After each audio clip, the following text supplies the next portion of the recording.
شلون بيا وثيق الوزن حسابي وين ملي مني المعاصي كتابي يا أبا عبد الله. شلون بيا وثيق الوزن حسابي وين ملي مني المعاصي كتابي.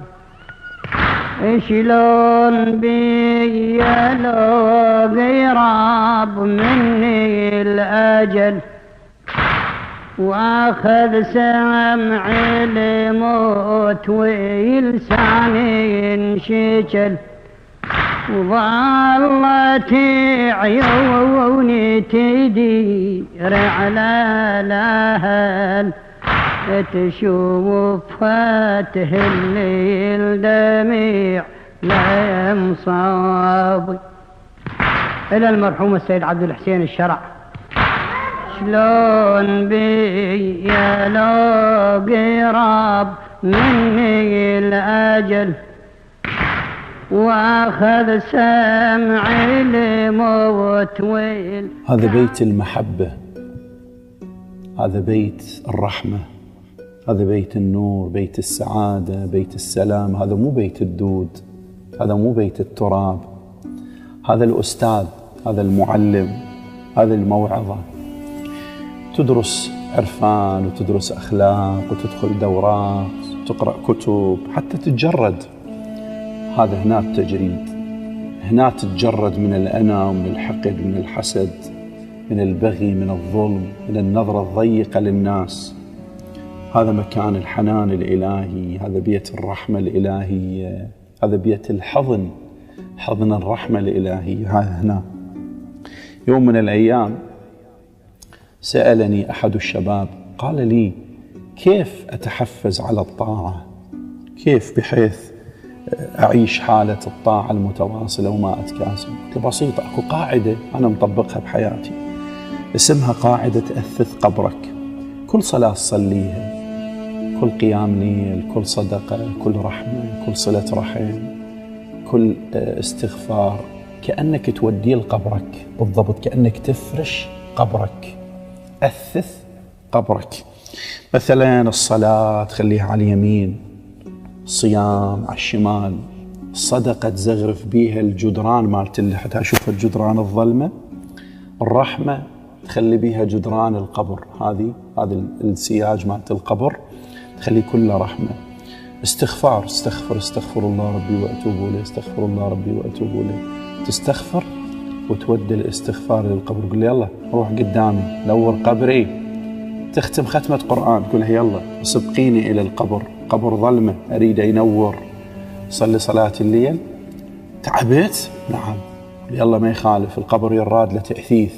مثل ما تأثث بيتك تأثث قبرك. شوفوا هذا اللحد، هذا اللحد ما راح ينام بيه معك أحد، لا ابن لا ولد لا بت لا زوجة لا زوج لا أب، أبد. هنا وحدك. شوفوا يصير وجهك هكذا، شوفوا تنطي وجهك لهذا الجدران، هذا التراب تنطي وجهك إليه، وهنا راح يخلون لبن هنا كله. هذا جسمك يتمدد هنا، تغلق طابوقة بعد طابوقة بعد طابوقة إلى أن توصل لنا تصير ظلمة عليك. الناس راح تشوفها ظلمة، بس أنت إذا مأثث قبرك راح تشوفه منور، راح تشوفه كله نور وضياء. شوفوا هاي الجدران باعوا، هذا الرمل، هذا إحنا نشوفه رمل، ولكن هذا كله رحمة، حبات من الرحمة، حبات من الحنان الإلهي.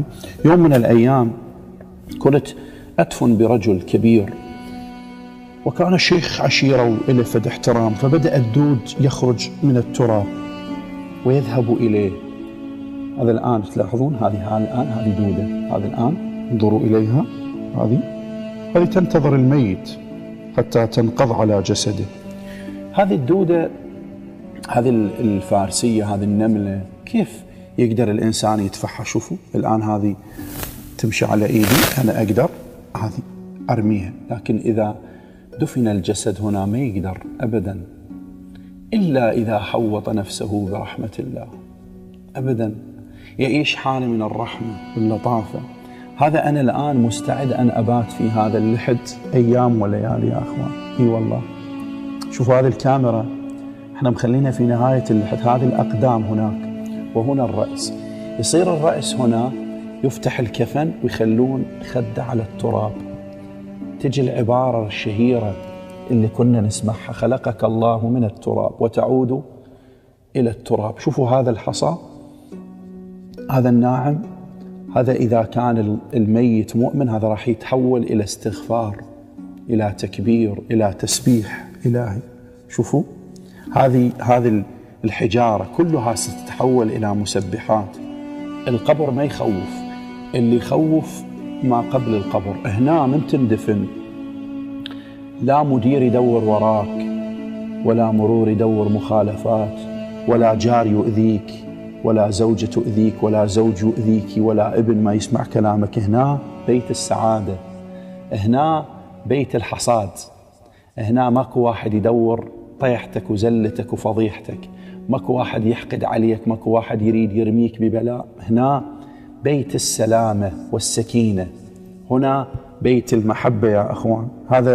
هذا القبر يسولف ويانا يوميا، يقول لنا: أنتم تحنون إلى بيوتكم ولكن نسيتم أني أنا بيتكم الحقيقي، أنا بيتكم الذي خلقكم الله لتكونوا هنا. أسسوا قبوركم بالصلاة والاستغفار والمحبة والصلاة على محمد وآل محمد. أريد أنطيكم بشارتين جميلتين جدا ما زال أنا في القبر. البشارة الأولى: منو أهلك؟ أهلك منو؟ جاوب بسرعة، أهلك منو؟ إذا قلت أهلك أبي وأمي وإخواني جيد، لكنك خسرت فرصة كبيرة اللي هي القرآن يقول: ينقلب إلى أهله مسرورا. إذا كان أهلك اللي هم أبوك وأمك، أنت راح تفارقهم، خلي أهلك محمد وآل محمد حتى تنقلب إليهم. أنا الآن في هذه اللحظة، لحظة صدق، لحظة صفاء ما بها نفاق، لحظة وضوح.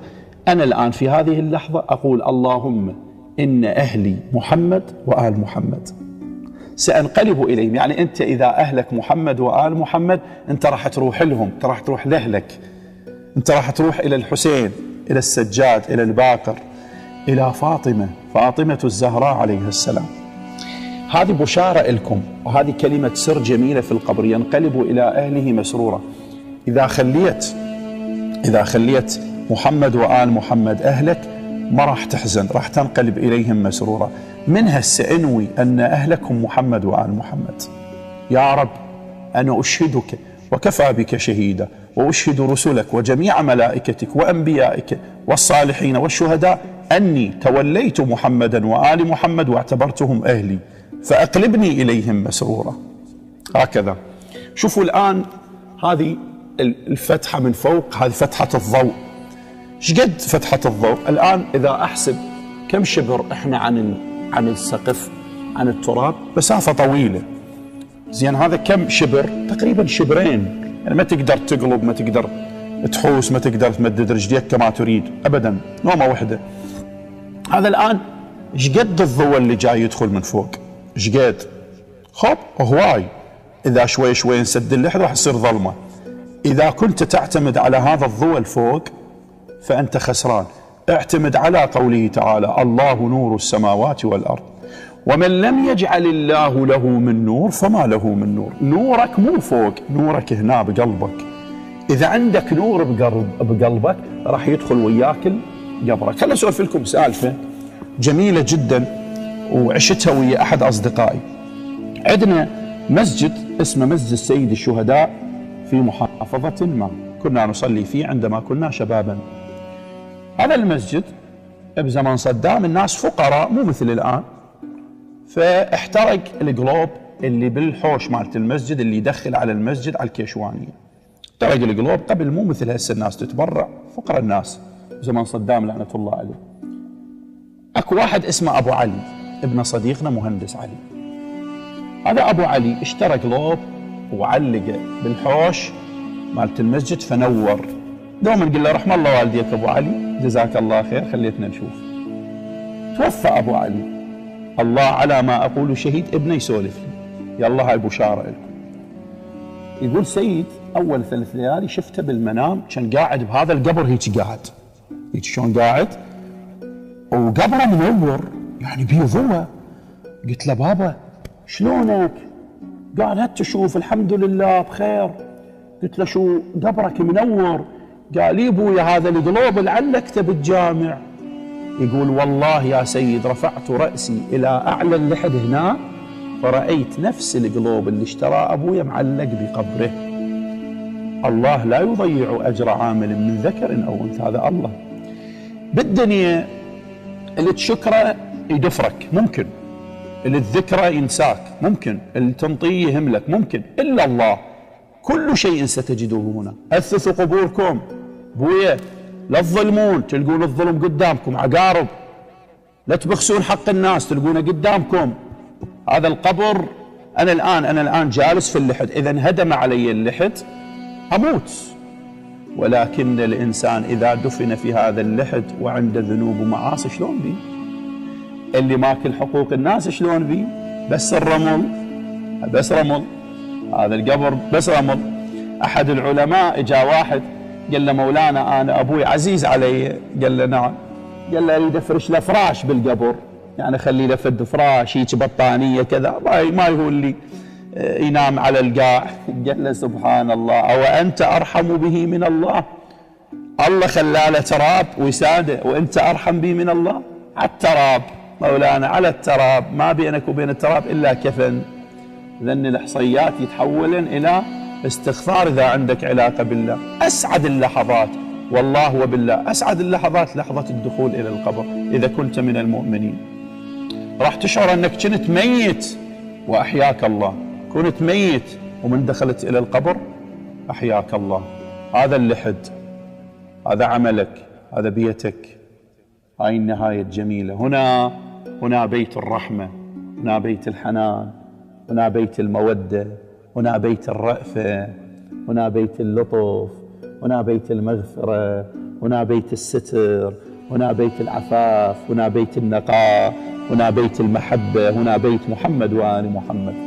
في هذه اللحظة أنا أقرأ هذا الدعاء اللي دائما علمت الشباب عليه، وإن شاء الله دائما نقرأه. واصد للمحشر وعاين للحسين، اللهم صل على محمد وآل محمد. اللهم اجعل الحسين أول زائر لنا في قبورنا. اللهم اجعل الحسين أول زائر لنا في قبورنا. اللهم اجعل الحسين أول زائر لنا في قبورنا. أنا إن مت لا تغمضوا عيني فحبيبي قادم، وإن دفنتموني ضعوا يدي على صدري فأنا لاطم، وإن تركتموني في لحدي لا تقولون ظل وحيدا فمعي حبيبي. أيكون التراب أقرب إلي من الحسين؟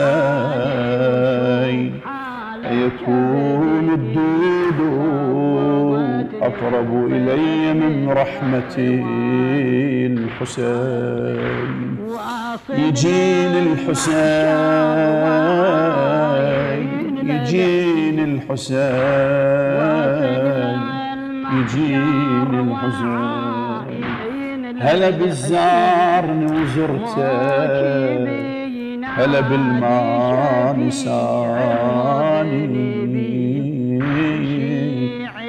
حضرني والسلام عليكم ورحمة الله وبركاته.